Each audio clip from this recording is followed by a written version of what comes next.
Hello viewers, welcome to filmi craft. நான் உங்கள் அருண். இந்த எபிசோட் 1000ல் ஒரு படம், தரமான அவுட்ஸ்டாண்டிங் ஃபிலிம்ஸை மட்டும்தான் நம்ம இங்கே லிஸ்ட் அவுட் பண்ணுவோம்.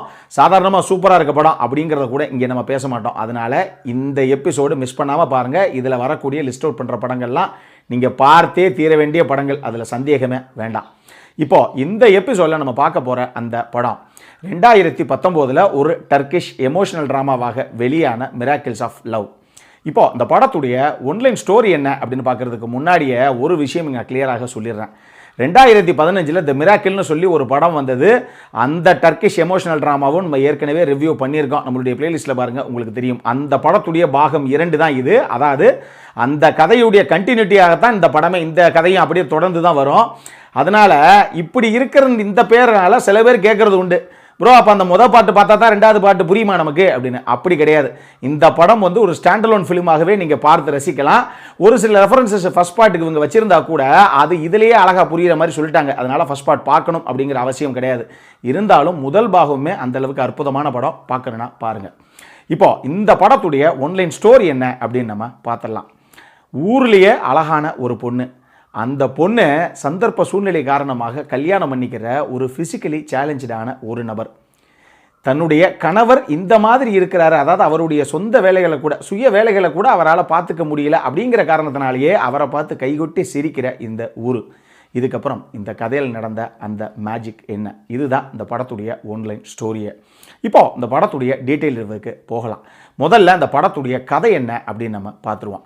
படத்துடைய கதைக்கிழமை 1960களில் நடக்கிறதாகத்தான் கதைக்களம் சித்தரிக்கப்பட்டிருக்கு. படத்தில் நம்ம கதாநாயகனுடைய பேர் அசிஸ்.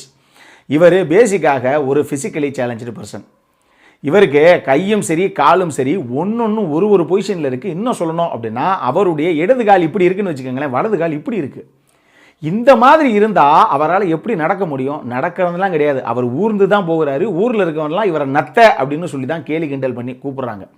அப்படி ஒரு நபர் இவர். இவருக்கு மிஸ்கின் அப்படின்னு சொல்லி ஒரு ஒய்ஃபு. இப்போ புதுசாக கல்யாணமான ஒரு தம்பதிகள் இவங்களை பொறுத்தளவுக்கு இவருடைய மனைவி தான் அந்த ஊர்லேயே அழகான ஒரு பொண்ணு. எப்படிங்க அப்படி ஒரு பொண்ணுக்கு இப்படி ஒரு பையன் அப்படின்னு கேட்டிங்கன்னா அதுவே ஒரு சம்பவம். அதுக்கு ஒரு சின்ன ஃப்ளாஷ்பேக் அந்த ஃபர்ஸ்ட் பார்ட்லேயே வரும். அது இங்கேயும் சொல்லியிருக்காங்கன்னு வச்சுக்கோங்களேன்.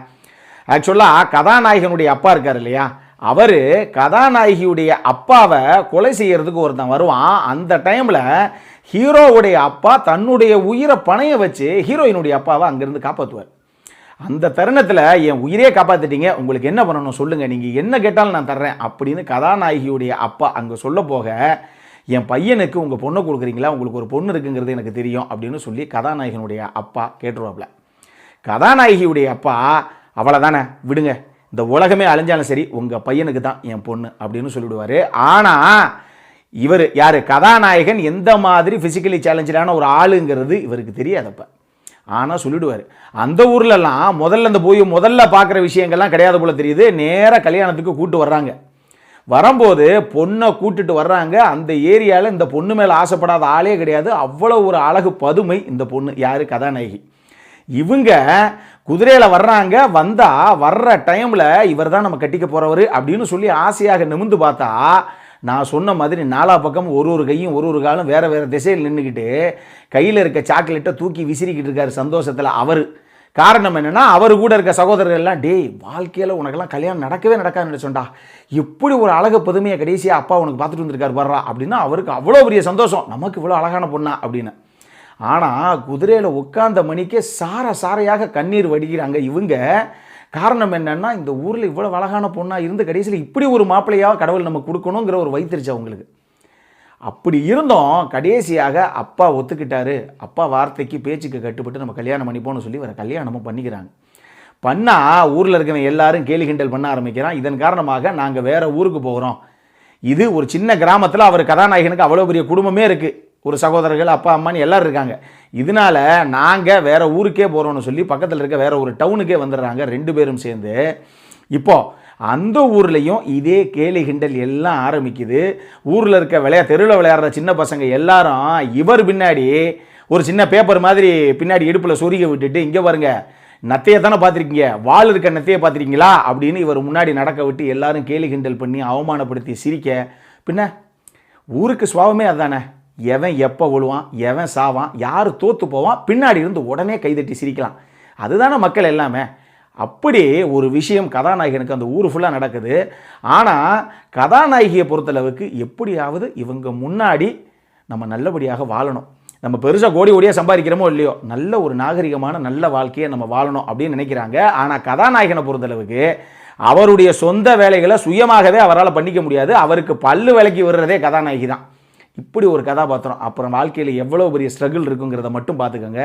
இதுக்கப்புறம் இவங்களுடைய வாழ்க்கை எப்படி போகுது, எப்படி மாறுது அப்படிங்கிறது தான் இந்த படத்துடைய மொத்த கதையை.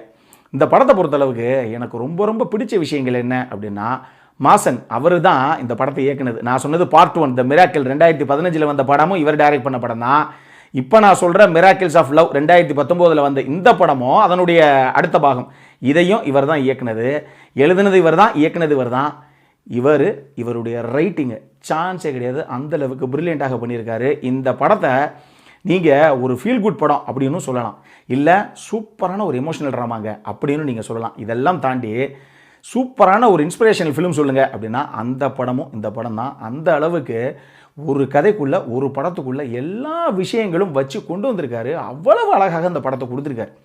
ரெண்டாவது, இந்த படத்துடைய கதாபாத்திர வடிவமைப்பு. இந்த படம் பார்த்து முடித்தவொடனே இந்த படத்தில் கதாநாயகனுடைய அந்த கதாபாத்திரம், அவருடைய மனைவி ஹீரோயினுடைய அந்த கதாபாத்திரம், இதில் ஒரு தியேட்டர் ஓனர் ஒருத்தர் வருவார், அவருடைய கதாபாத்திரம், அதே மாதிரியே ஒரு டீச்சர் கதாபாத்திரம், அது பார்ட் 1லேயும் இருக்கும். அந்த டீச்சருடைய கதாபாத்திரம் அது எப்படி இவருடைய லைஃப்பில் ஒரு சேஞ்சை கொண்டு வந்துச்சு அப்படிங்கிற அந்த விஷயம், இந்த கதாபாத்திரங்கள் எல்லாம் படம் பார்த்து முடிச்சதுக்கப்புறமும் நம்மளுடைய மனசுக்குள்ளே நிற்கிது. இன்னும் சொல்லணும்னா, இதில் அந்த தியேட்டர் ஓனர் ரொம்ப நாளாக ஒரு பொண்ணை காதலிச்சுக்கிட்டு இருக்காரு. ஆனால் அந்த பொண்ணு இப்போ வரைக்கும் எங்கே இருக்கானே தெரியல. அந்த பொண்ணை பார்க்கணும் கண்டிப்பாக ஒரு தடவை அப்படின்னு அந்த தியேட்டர் ஓனர் கதாபாத்திரம் காத்துக்கிட்டே இருக்கும். அந்த பொண்ணு வர்றதாக ஒரு சீன் ஒன்று இருக்கும். அந்த லேடியுடைய கதாபாத்திரம் கூட அவ்வளவு அழகாக எழுதப்பட்ட ஒரு கதாபாத்திரம். நீங்கள் பாருங்கள், உங்களுக்கு தெரியும். அவ்வளவு சூப்பராக ரைட்டிங்கில் அந்த கதாபாத்திரத்தை கேரக்டர் டிசைனிங்கை சூப்பராக பண்ணிட்டார் படத்துடைய இயக்குனர். அதனால தான் ஒரு கதாபாத்திரங்களும் மனசு ஃபுல்லாக நெகிழ வைக்கக்கூடிய அளவுக்கு படம் நெடுகளும் ஒரு ட்ராவலாகவே கூடவே வருது. இன்னொரு பக்கம், இந்த படத்தை நடித்த எல்லாருடைய பர்ஃபார்மன்ஸ் யாவனுமே நடித்தானே சொல்ல முடியாது. அவ்வளோ பேரும் அந்தந்த கதாபாத்திரமாக நிற்பாங்க. படத்தில் இவர் நம்ம தியேட்டர் ஓனருங்க, இவர் அவருடைய ஃப்ரெண்ட் இல்லை, இவர் சித்தி பையன் இல்லை அப்படிங்கிற அளவுக்கு ஒரு கதாபாத்திரம் கிளியராக நம்ம மைண்டில் நிற்கும். அப்படி சூப்பராக பர்ஃபார்மன்ஸில் கொண்டு வந்திருக்காங்க ஒரு கதாபாத்திரத்தையும். இது எல்லாத்தையும் தாண்டி மெட்துரக் அவர் தான் படத்துடைய கதாநாயகன். வாய்ப்பே இல்லை பாஸ். அவர் எடுத்தது மிகப்பெரிய ரிஸ்க்கு. எனக்கு இந்த படம் பார்க்கும்போது இந்த படத்தை நம்ம அனுபவிக்கிறோங்கிறத விட ஒரு நடிகர் இவ்வளவு பெரிய ரிஸ்க் எடுத்து நடிக்கிறாரே, இவருக்கு ஏதாவது நாய் பூச்சினை என்னங்க பண்ணுறதுங்கிற ஒரு பரபதைப்பு இருந்தது. இந்த படம் பாருங்கள், உங்களுக்கு தெரியும். 2 மணி நேரம் படம். 2 மணி நேரம் 2-5 நிமிஷம் ஓடுதுன்னு வச்சுக்கோங்களேன். இந்த படத்தில் படம் நெடுகளும் எல்லா ஃப்ரேம்லையும் இவர் இருப்பார். எல்லா ஃப்ரேம்லையும் நான் சொன்ன மாதிரி பாடி பொசிஷன் அதே மாதிரி தான் இருக்கும். இதில் நடக்கிறது, ஓடுறதுன்னு பல காட்சிகள்லாம் இருக்குது. இதே பொசிஷனில் தான் இருக்கணும். இது ஸ்க்ரீனில் 2 மணி நேரம் அப்படி வந்துட்டு போயிருது இந்த படம். ஆனால் இது 2 மாதம் 3 மாதம் எடுத்திருந்தாங்கன்னா 3 மாதமும் அந்த நபர் அதே பொசிஷனில் ஃபுல்லாக ஷூட்டிங் ஃபுல்லாக அப்படியே இருந்திருக்கணும். ஏன்னா நடிகர்களுக்கு தெரியும், கொஞ்சம் அப்படி இப்படி வெளியே போயிட்டோம்னா அந்த கேரக்டரை திருப்பி உள்வாங்கிறது கஷ்டம். அப்படியே இருக்கணும் அதே கதாபாத்திரமாக. இதெல்லாம் பார்க்கும்போது அபூர்வ சகோதரர்கள் படத்தில் கமல் சார் அந்த அப்பு கதாபாத்திரத்தை பண்ணார், அந்த விஷயமாகட்டும். அவன் இவன் படத்தில் விஷால் அந்த மாறுகன்னு வந்த மாதிரி ஒரு கதாபாத்திரம் பண்ணார். பேரழகனில் நம்ம சூர்யா அந்த கூன் விழுந்த ஒரு கதாபாத்திரத்தை பண்ணார்ல. ஏன் இதெல்லாம் தாண்டி பேரன்பு படத்தில் சாதனா அவங்க பண்ணாங்கல்ல இதே மாதிரி அந்த கைகாலெலாம் ஒரு மாதிரி இருக்க மாதிரி ஒரு கதாபாத்திரம் மம்முட்டி சாரோட வருவாங்களே. இவங்க எல்லாத்தையும் பார்க்கும்போது அது எவ்வளோ பெரிய ரிஸ்க் தெரியுமா. நம்ம ஜாலியாக சொல்லிடுறோம் அந்த படம் நல்லா இருக்குது, நல்லா இல்லைங்க அப்படின்னு. ஆனால் இவ்வளவு நாள் நம்மளுடைய உடம்பு ஒரு பாகத்தை நம்ம குறிப்பிட்ட டைரக்ஷனில் மாற்றி வைக்கும்போது சம்டைம்ஸ் அது பெர்மனண்ட்டாக டிசேபிள் ஆகிடும், டிஸ்லோகேட் ஆகிறதுக்கான வாய்ப்பு இருக்குது. இவ்வளவு பிரச்சனைகள் இருந்து அவ்வளவு பெரிய ரிஸ்க் எடுத்து இந்த ஹீரோ பண்ணியிருக்காரு. இப்போ நான் சொன்ன இம்புட்டு ரிஸ்கையும் விட இந்த படத்தில் இந்த ஹீரோ எடுத்த ரிஸ்க் மிக பெருசு. நீங்கள் பாருங்கள், நான் ஏன் சொல்கிறேன்னு உங்களுக்கு புரியும். எனக்கு அவரை கதாபாத்திரத்தை பார்க்கும்போதே பல இடங்கள் அல்ல. இதை தாண்டி இவ்வளவு எஃபர்ட்டையும் தாண்டி அவருடைய பர்ஃபார்மன்ஸ்னு ஒன்று இருக்குது பாருங்கள். இவருடைய பின்னாடி இந்த வாழை கட்டி விட்டுருவானுங்க. பசங்க எல்லாம் சுற்றி நின்று சிரின்னு சிரிப்பானுங்க, கை கொட்டி எல்லாரும் ட்ரெயின் ஓட்டுற மாதிரி சுற்றி இவரை சுற்றி கேலி கிண்டல் பண்ணுவாங்க. இவரால் அந்த பசங்களை போங்கடான்னு சொல்லக்கூட முடியாது. ஏன்னா அந்த கைகால்கள் மட்டும் இல்லை, வாயே அவருக்கு இந்த லாஸ்ட் வரைக்கும் இழுத்துக்கிறோம் ஒரு பக்கம். அதே மாதிரி தான் அவருடைய வாய் இருக்கும் பொசிஷன் கடைசி வரைக்கும். அப்படி இருக்கும்போது இவருக்கு பேச்சே வராது வாயை திறந்து. இப்படி இருக்க ஒரு நபரால் அந்த பசங்களை பற்றி கூட விட முடியாது. மனைவி வந்து ஒரு தருணத்தில் அவங்க அவமானம் தாங்காமல் நீங்கள் உள்ளே வாங்கன்னு சொல்லி இவர் வீட்டுக்குள்ளே கூட்டிகிட்டு போயிடுவாங்க. இந்த பசங்களை துரத்தி விட்டுட்டு வீட்டுக்குள்ளே போன உடனே தான் ஒரு சின்ன பசங்களை கூட விலக்கி விட முடியாத அளவுக்கு கடவுள் நம்மளை இப்படி படைச்சிட்டானே, அதுலேயும் இவ்வளோ ஒரு அழகான பொண்ணை கல்யாணம் பண்ணி அவள் வாழ்க்கையை நம்ம பால்படுத்திட்டோம் அப்படின்னு சொல்லி அவர் வீட்டுக்குள்ளே வந்து அந்த கண்ணாடியை பார்த்து, இவருடைய முகம் கண்ணாடியில் தெரியும், அந்த முகத்தை காரி உமிழ்கிற ஒரு காட்சி ஒன்று இருக்குது. இதெல்லாம் வந்து வாழ்க்கையில் இருக்க அவ்வளவு வழிகளையும் கடந்து வந்த ஒரு நபரால் தான் இப்படி ஒரு காட்சி வைக்க முடியும், இப்படி பர்ஃபார்ம் பண்ணவே முடியும். அட்டகாசம் பண்ணிடுவார். படத்துடைய கதாநாயகன் சரியான ஒரு நடிப்பு. இது போக அந்த படத்தில் யார் நடிப்பையும் நீங்கள் இவர் நடிப்புக்கு கொஞ்சம் கூட குறை சொல்ல முடியாது. எல்லாரும் அந்தந்த கதாபாத்திரமாகவே வாழ்ந்திருந்தாங்க அப்படின்னு தான் சொல்லணும். இதை தாண்டி கடைசியாக இந்த படத்துடைய சினிமோட்டோகிராஃபியும் சரி, இந்த படத்துடைய மியூசிக்கும் சரி, முதல் பாட்டிலையும் சரி இந்த பாட்டிலையும் சரி, ரெண்டுலேயுமே மியூசிக்கு இப்படி விஷுவல்ஸ் எல்லாம் நீங்கள் எந்த படத்துலையும் பார்த்துருக்க மாட்டீங்க. அவ்வளவு கலர்ஃபுல்லான ஸ்டன்னிங்கான விஷுவல்ஸ் இந்த படத்தில் இருக்கும். நல்ல பிரிண்டில், ப்ளூரே பிரிண்ட்லலாம் பார்த்தீங்கன்னா தெரியும் எந்த அளவுக்கு சினிமோட்டோகிராஃபர் தட்டி தூக்கியிருக்காருன்னு ஷார்ட்ஸை. அவ்வளவு கலர்ஃபுல்லாக கொண்டு வந்துருப்பார் ஒரு ஷார்ட் சீன். இது போக அந்த படத்துடைய பேக்ரவுண்ட் ஸ்கோரிங், இந்த படத்தின் மொத்த உயிரோட்டம் பாகம் 1, 2க்கும் மிகப்பெரிய உயிரோட்டம் அந்த படத்துடைய மியூசிக்கு வேறு லெவலில் தட்டியிருப்பார் படத்துடைய மியூசிக் டைரக்டர். அடல் கானண்டை பொறுத்தளவுக்கு இந்த படத்தில் எந்த விதமான அடல் கானண்டுமே கிடையாது. இந்த ஒரு சில முத்தக்காட்சிகள், அது முத்தக்காட்சிகளே சொல்ல முடியாது. இவர் இருக்க பொசிஷனுக்கு இவர் எங்கள் மனைவியை போய் முத்தமெல்லாம் கொடுக்குறது, அந்த காட்சிகளை பாருங்கள், உங்களுக்கு தெரியும். அதுவே நமக்கு எமோஷனல் சீக்வன்ஸாகத்தான் தெரியும். ஒரு சில சீன்ஸ் இருக்குது, மற்றபடி எதுவும் கிடையாது. இந்த படம் தாராளமாக நீங்கள் குடும்பத்தோடு ரசிக்க வேண்டிய ஒரு அற்புதமான படம். இது நம்ம சைட்லேருந்து ஹைலி ரெக்கமெண்டட் படம் அப்படின்னே நீங்கள் வச்சுக்கலாம். இந்த படத்துடைய ஃபேஸ்புக் லிங்க், இந்த படம் யூடியூப்பில் கூட கிடையாது, ஃபேஸ்புக் லிங்க் இருக்குது. நான் கீழே டிஸ்கிரிப்ஷனில் உங்களுக்கு அதை விட்டுருக்கேன். இதை ஏதாவது வீடியோ டவுன்லோடர் மூலமாக இந்த வீடியோவை டவுன்லோட் பண்ணிவிட்டு நீங்கள் எம்எக்ஸ் பிளேயரில் போய் இந்த படத்துடைய டர்க்கிஷ் நேம் என்னன்னு நீங்கள் சர்ச் பண்ணி பார்த்தீங்கன்னா தெரியும். அந்த டர்க்கிஷ் நேமை போட்டு நீங்கள் எம்எக்ஸ் பிளேயரில் சர்ச் பண்ணிங்கன்னா சப்டைட்டில் இங்கிலீஷில் இருக்குது, ஆட் பண்ணி பார்த்து மகிழுங்கள். இந்த லிங்க்கு ஃபேஸ்புக் லிங்க்கு, அதனால் எப்போ எவ்வளோ நேரம் இருக்கும், யார் தூக்கி விடுவாங்கங்கிறதெல்லாம் எனக்கு தெரியாது. பார்க்குறவங்க சட்டுன்னு பார்த்துருங்க. பின்னாடி வந்து ஒரு மாதம் கழிச்சு பார்த்துட்டு நீங்கள் கொடுத்த லிங்க் ஒர்க் ஆகவே கிடையாது, அது வீடியோ ப்ரைவேட்டில் போயிடுச்சுன்னா யாரும் சொல்லாதீங்க. இன்றைக்கி டேட்டில் இந்த லிங்க் இருக்கும். அப்படி தான் இந்த படத்திற்கு ஃபில்மிகிராஃப்ட் கொடுக்கக்கூடிய ரேட்டிங் 7.5 out of 10. இப்போ நம்மளுடைய அடுத்த செக்மெண்ட்டான இன்ட்ரெஸ்டிங் ஃபேக்ட்ஸ் அபவுட் தி மூவிக்கு போகலாம்.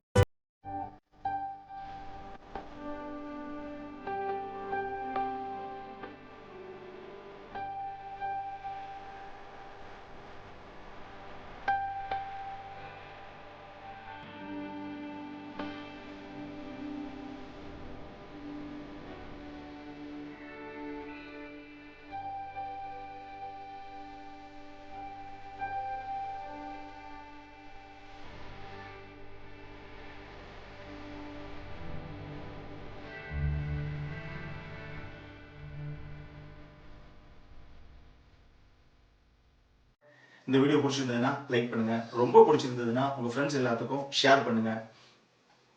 உங்களுடைய கருத்துக்கள் ஏதாவது இருந்தது அப்படின்னா கீழே இருக்க கமெண்ட் செக்ஷனில் எங்களுக்கு தெரிவிங்க.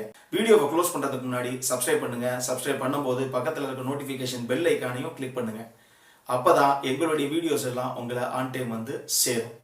இதே மாதிரி இன்னொரு வீடியோவோட அடுத்த முறை உங்களை சந்திக்கிற வரைக்கும் it is Arun signing off. By.